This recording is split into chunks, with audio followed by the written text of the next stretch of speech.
there, today is August the 1st in Auckland. My name's Toby. I'm a senior language tutor here at Quantum Education Group, and this is the first of 10 lectures on the IELTS project, and the first one today is on motivation.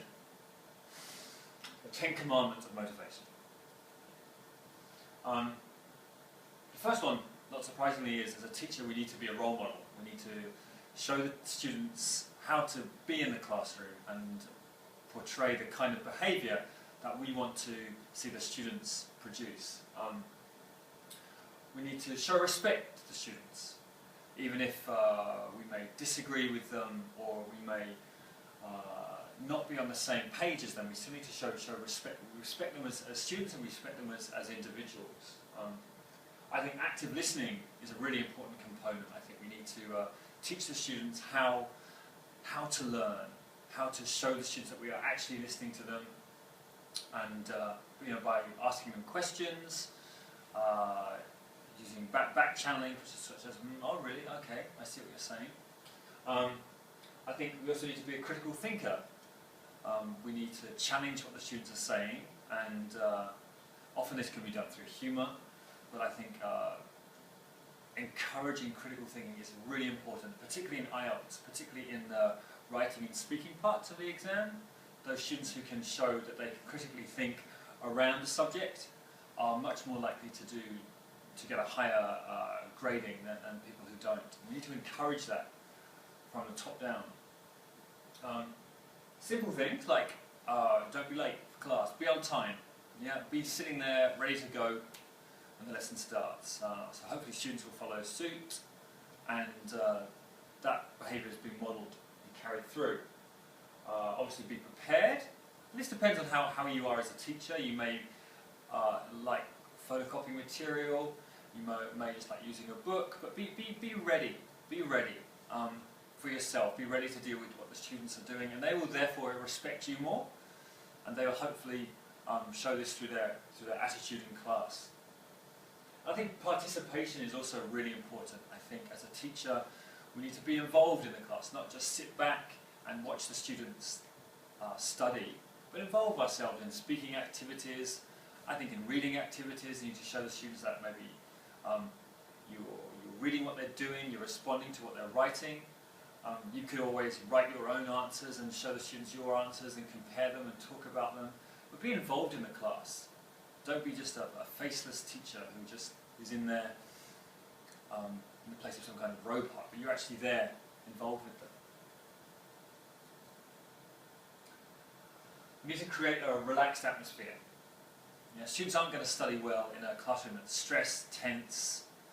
I think lots of that comes from the teacher. Be friendly, be approachable. This comes from the way you hold yourself in the classroom. If you're always sitting behind a desk, for example, there's going to be that barrier between yourself and the students. Stand up, walk around, make jokes. As I said, the fourth point, bringing humour.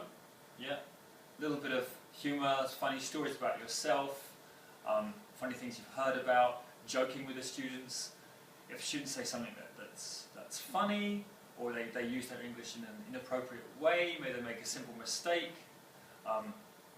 use the wrong word, maybe you can use it as a joke, and it might actually help them remember their mistake.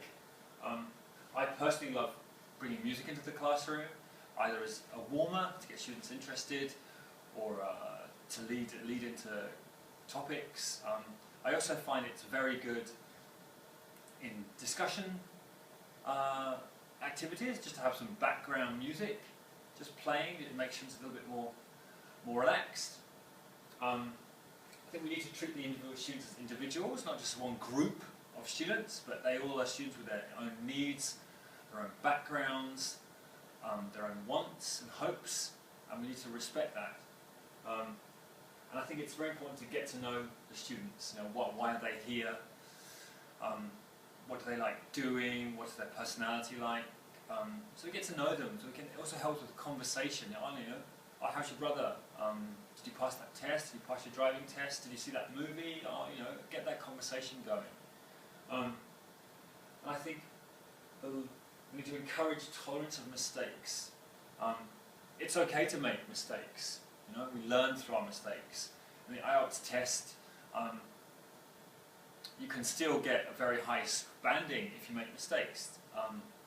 And we learn from them. What we want to encourage is students to take risks with the language, and maybe try that phrase that they haven't tried before. Even if they don't use it right, that's still a good thing to do. It shows that they have an understanding of the language and they're willing to just put it out there. And obviously we need to treat the students equally and fairly.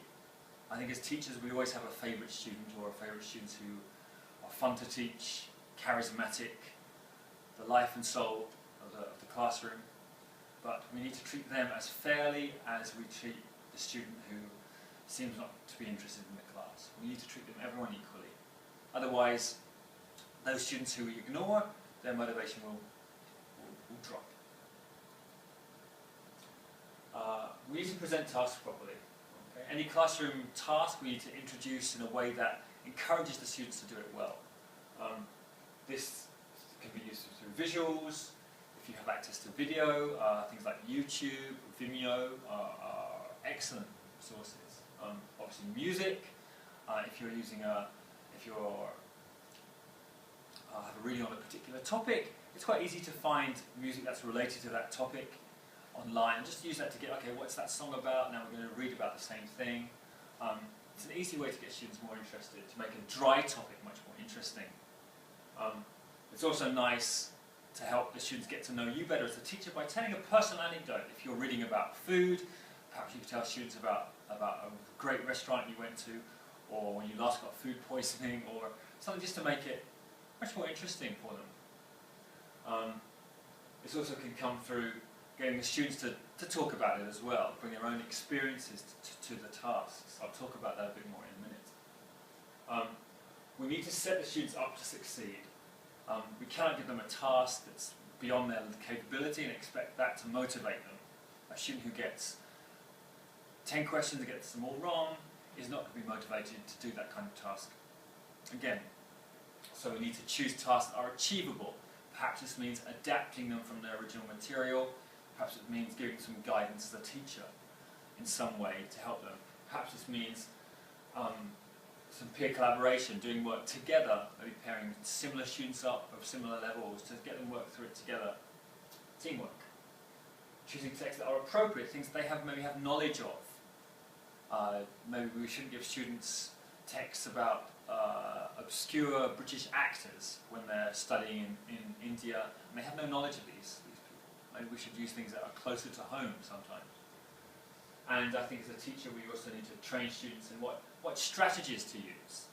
For example, when they're listening to a recording, encourage students not to try to translate every word they hear, but to listen to the keywords. Does the listener sound happy or sad?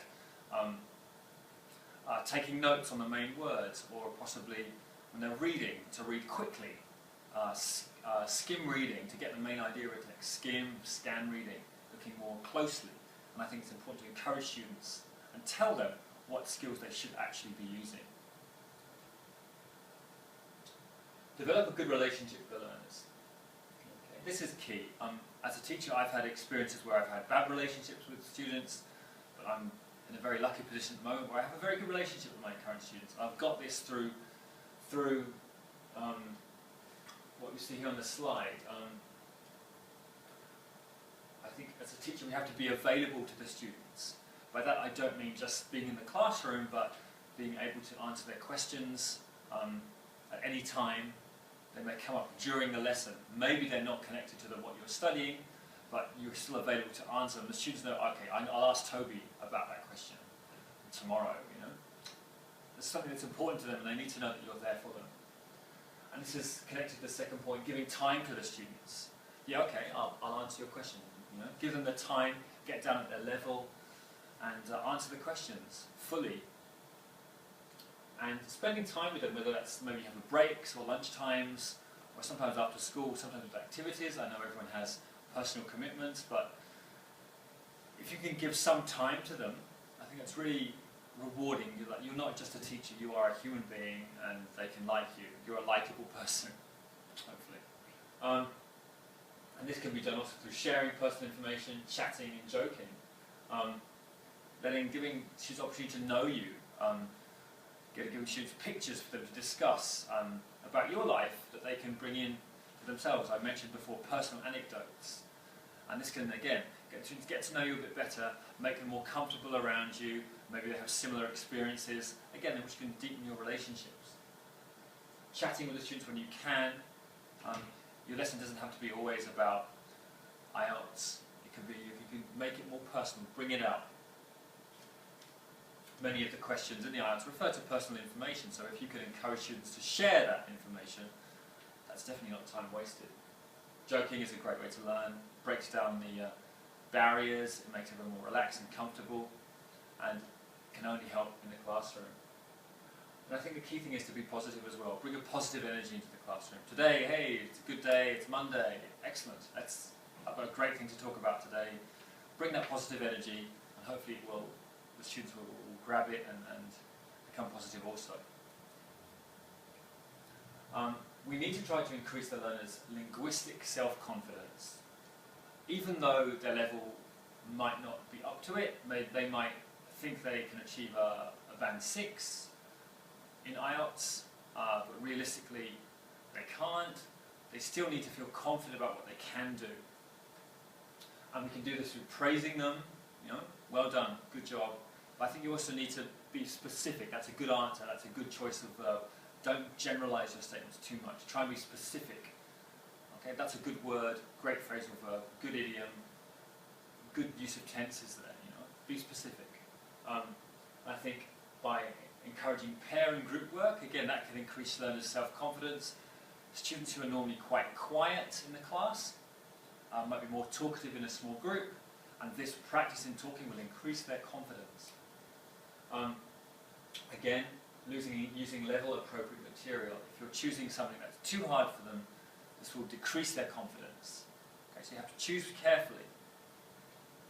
But of course, in the IELTS test, they will meet texts that are challenging for them. So you will need from time to time to include texts that are challenging for them, but you need to give them the skills to approach this kind of text more effectively. We need to give students many opportunities to practice, whether it's writing or speaking, as much as you can. There's nothing wrong with a quiet classroom. It's a good thing. But we also need to, as well as having that time of quiet, we also need time for students to produce language, to talk, to practice, to increase confidence. I think many learners, in my experience, who've visited New Zealand from cultures where they don't practice language much, arrive here with very little self-confidence in their language. And we need to build that up. I think as teachers, sometimes we may over-correct students, correct their language too much. And of course, correction is important. It does help. But there's a time for it. If you're giving students a speaking task, it might not be the best time for it. If you want them to develop their spoken fluency, don't correct them at that point. Correct them later. Okay. And I think it's good also to mix up the pairings of students. Often, I'm sure, in your experience as a learner, you enjoy working with certain people. But to increase your confidence, I think it's important to have learners working with other students at other times.